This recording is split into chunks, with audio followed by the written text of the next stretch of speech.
Om Namo Bhagavate Vasudevaya. Narayanam Namaskritya Naram Chaiva Narottam Devim Saraswatim Vyasam Tato Jayanti Jayati. Nashtaprayeshu Vadreshu Nityam Bhagavata Sevaya Bhagavati Yuttam Shloke Bhaktir Bhavati Naishtiki. So continuing with the discussion on Srila Prabhupada Lilamrita by Satsvarup Das Goswami, Volume 2, Planting the Seed, New York City, 1965 to 1966, Chapter 16, Free to Preach. So Prabhupada had moved to his own place, and place, it's not a house or just an office room, in the same building, and he has started to preach to whoever, whatever audience he would get. And they didn't know anything about Vaishnavism, Radha, Krishna, Bhagavad Gita, Bhagavatam, how to deal with the sadhu, didn't know anything. And this is how Prabhupada started. Although his audience may be momentarily enamored by what appears to be a description of Indian social customs, a careful listener can grasp the greater context of Prabhupada's speech. Everyone must accept a spiritual master. It's a heavy topic for a casual audience. What's the need of taking a spiritual master? Isn't it just for India? But he says everyone should have a spiritual master. What's a spiritual master anyway? Maybe he means that accepting a spiritual master is just another cultural item from Hinduism, like the thread or the part in the woman's hair or the widow's dress. The audience can easily regard his discussion as a kind of cultural exposition. Just as one comfortably watches a film about the living habits of people in a foreign land, although one has no intention of adopting these habits as one's own.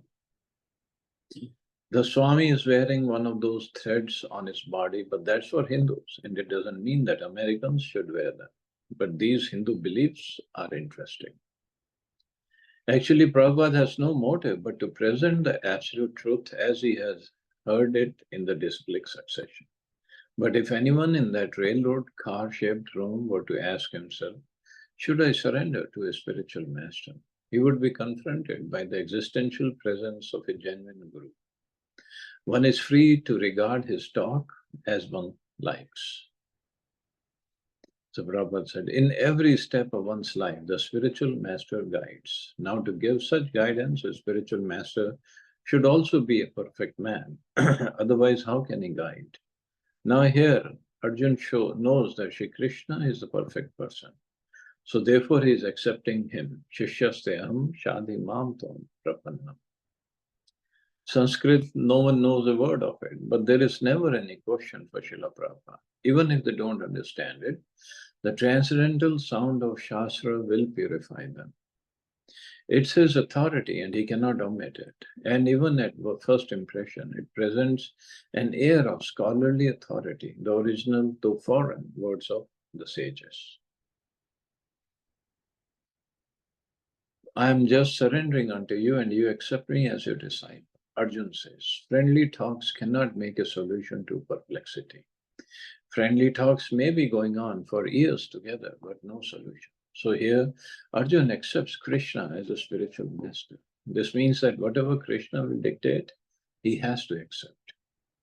One cannot deny the order of the spiritual master. Therefore, one has to select a spiritual master, by whose orders one will not commit a mistake. Suppose you accept the wrong person as spiritual master and he guides you wrongly, then your whole life is spoiled. So one has to accept a spiritual master whose guidance will make one's life perfect. That is a relationship between spiritual master and disciple. It is not a formality. It's a great responsibility, both for the disciple and the spiritual master. And yes, student. But if the disciple is in ignorance before Prabhupada, yes, Prabhupada acknowledges the serious question. It is for answering questions like this from disciples in ignorance that he has left retirement in India and come to America. Student. How does he know which master to choose? Because he doesn't have the knowledge to make a wise decision. Prabhupada. Yes, so the first thing is that one should be searching after a spiritual master, just as you search after some school. You must at least have some preliminary knowledge of what a school is. You can't search for a school and go to a cloth shop. If you're so ignorant that you do not know what's a school and what's a cloth shop, then it is very difficult for you. You must know at least what a school is. So that knowledge is like this. Tad vijnanartham sagurumeva vigachet. According to this verse, the spiritual master is required for a person who is inquisitive about transcendental knowledge. There is another verse in the Srimad Bhagavatam, Tasmad Gurum Prapaddeta Jigyasu Shreya Uttamam. One should search after a spiritual master if one is inquisitive about transcendental subject matters. Unless one is at least conversant with preliminary knowledge of transcendental matters, how can he inquire from the spiritual master?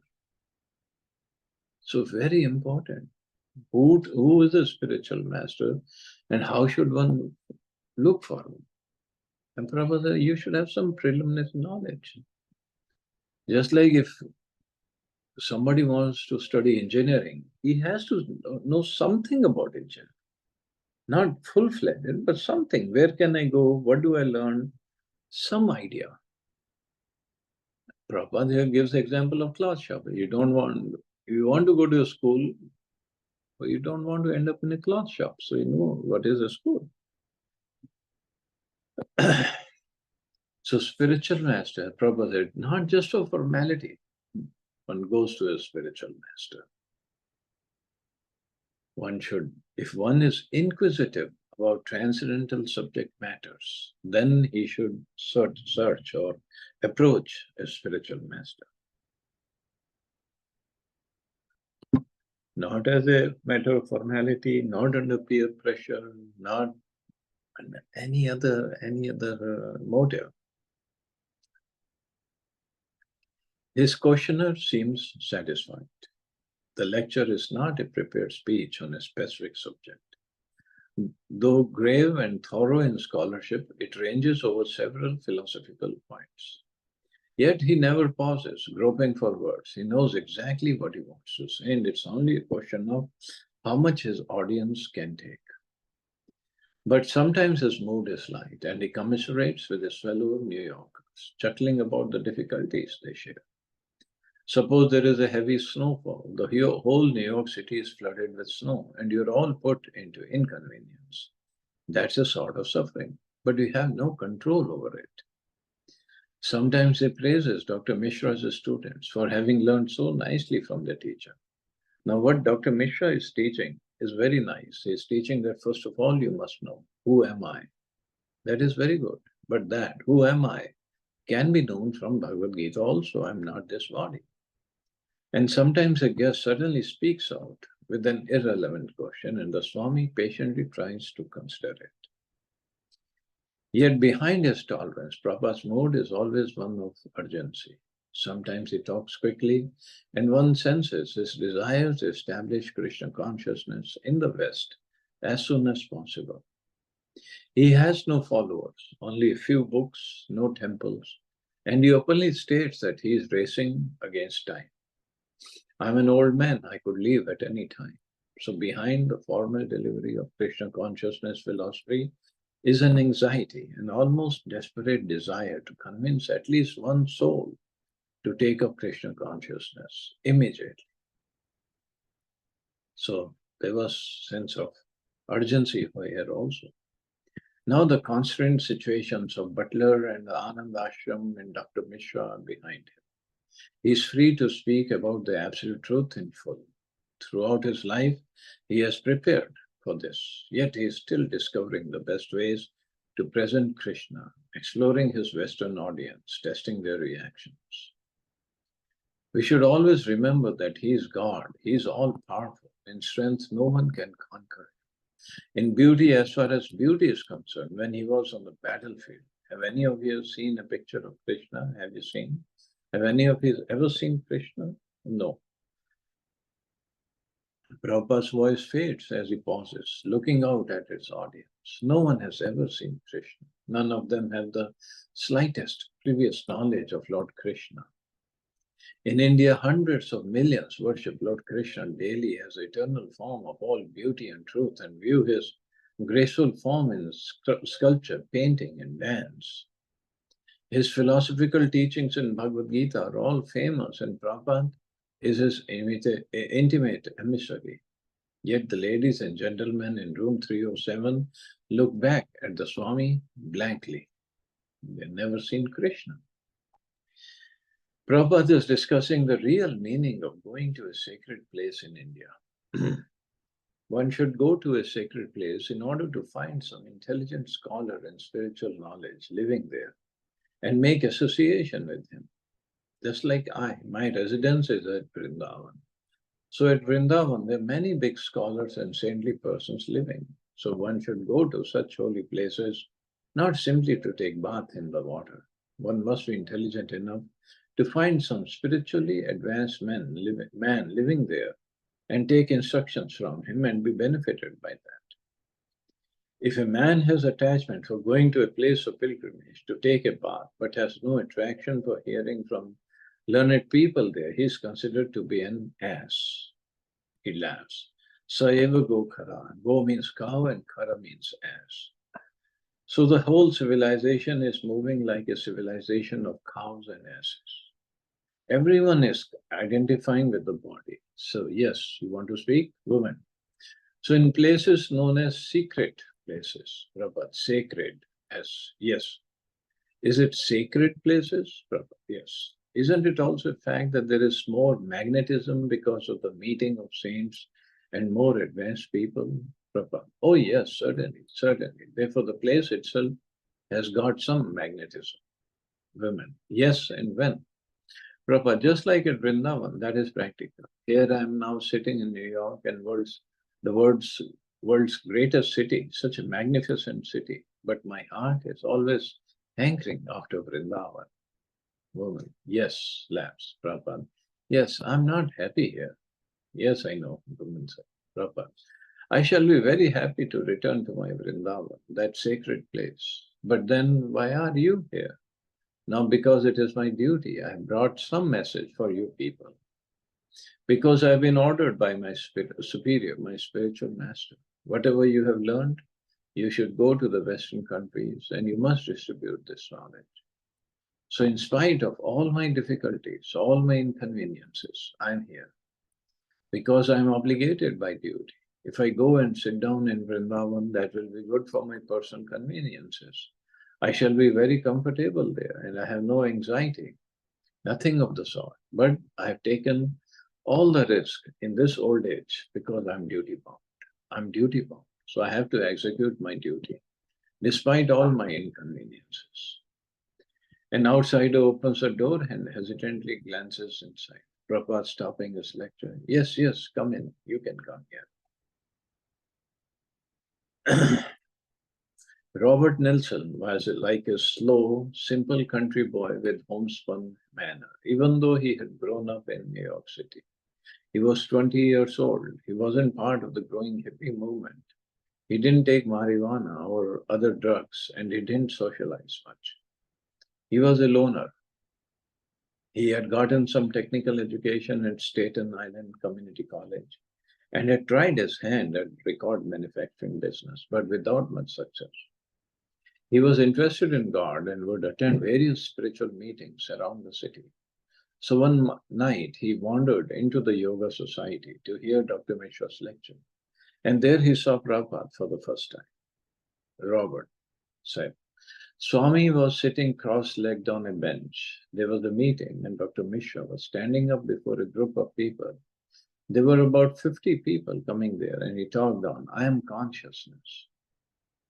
Dr. Mishra talked and then gave Swami a grand introduction with a big smile. Swamiji is here, he said. And he swings around and waves his hand for a big introduction. It was beautiful. This was after Dr. Mishra spoke for about an hour. The Swami didn't speak. He sang a song. So song, we know it was Hare Krishna Kirtan. Afterward, I went up to him. He had a big smile and he said he likes young people to take to Krishna consciousness. He was very serious about it. He wanted all young people, so I thought that was very nice. It made sense, so I wanted to help. We stood there talking for about an hour. Mishra had a library in the back, and we looked at certain books, Arjun, Krishna, chariots, and things, and then we walked around. We looked at some of the pictures of Swamis on the wall. By that time, it was getting late, and Prabhupada said, "Come back the next day at 10 to his office downstairs." The next day, when Robert Nelson went to room 307, Prabhupada invited him in. The room was clearly not intended to serve as a living quarters. There was no toilet, shower, chair, bed, or telephone. The walls were painted a dark, dismal color. Prabhupada showed Robert the 3-volume set of Srimad Bhagavatam, which Robert purchased for $16.50.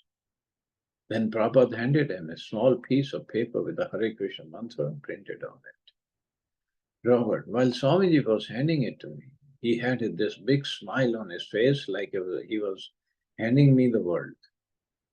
We spent the whole day together. At one point he said, "We are going to take a sleep." So he lay down there by his little desk, and so I said, "I'm tired too." So I lay down at the other end of the room, and we rested. I just lay on the floor. It was the only place to do it, but he didn't rest that long, an hour and a half, I think. And we spent rest of the day together. He was talking about Lord Chaitanya and the Lord's pastimes. And he showed me a small picture of Lord Chaitanya. So Prabhupada was all equipped with everything.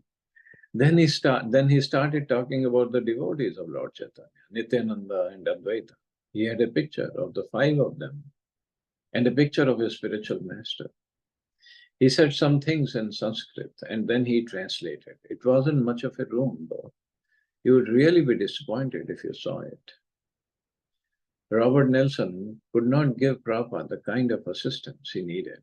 Lord Chaitanya states that a person has at its command 4 assets: his life, money, intelligence, and words, at least one of which he should give to the service of God.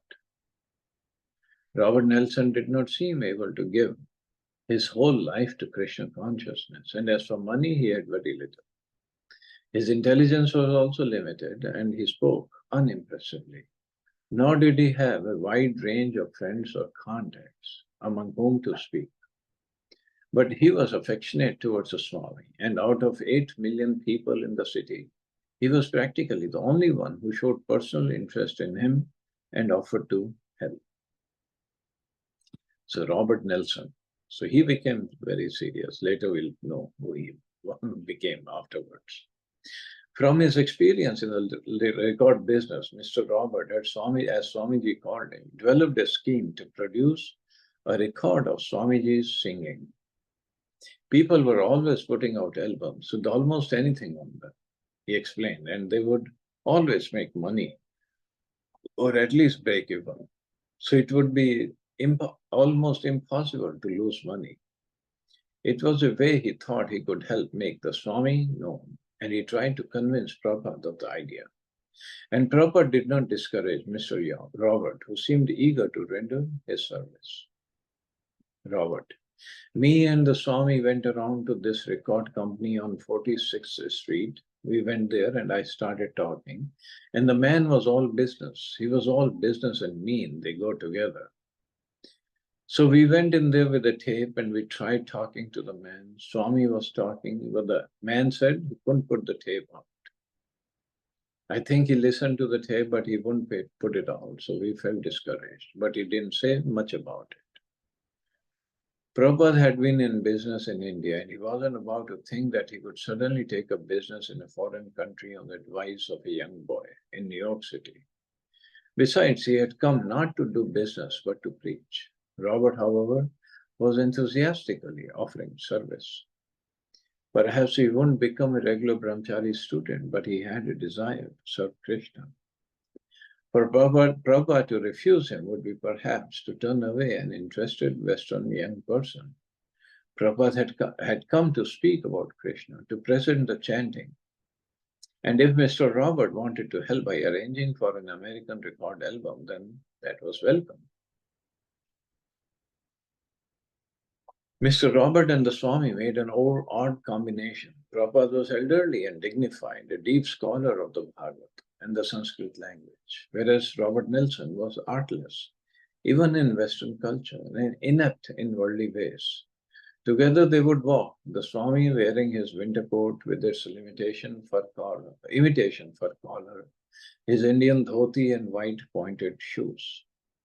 Mr. Robert wearing old khaki pants and an old coat. Prabhupada walked with rapid, determined strides, outpacing the lumbering, rambling, heavyset boy who had befriended. So Mr. Robert was supposed to help Prabhupada in making presentations to businessmen and real estate men, yet he himself was hardly a slick fellow. He was innocent. Robert, once we went over to this big building on 42nd Street and we went in there. The rent was thousands of dollars for a whole floor. So I was standing there talking to the man, but I didn't understand how all this money would come. The Swami wanted a big place and I didn't know what to tell the man. Prabhupada wanted a big place and a big place meant a big price. He had no money and Robert Nelson had only his unemployment checks. Still, Prabhupada was interested. If he were to find a building, there would be a great step in his mission. And this was also another way of engaging Mr. Robert. Besides, Krishna might do anything, give anything, work in any way, ordinary or miraculous. So Prabhupada had his reasoning and Mr. Robert had his. So, interesting combination. And let's see what happens. We'll stop here. See anybody has any questions or comments.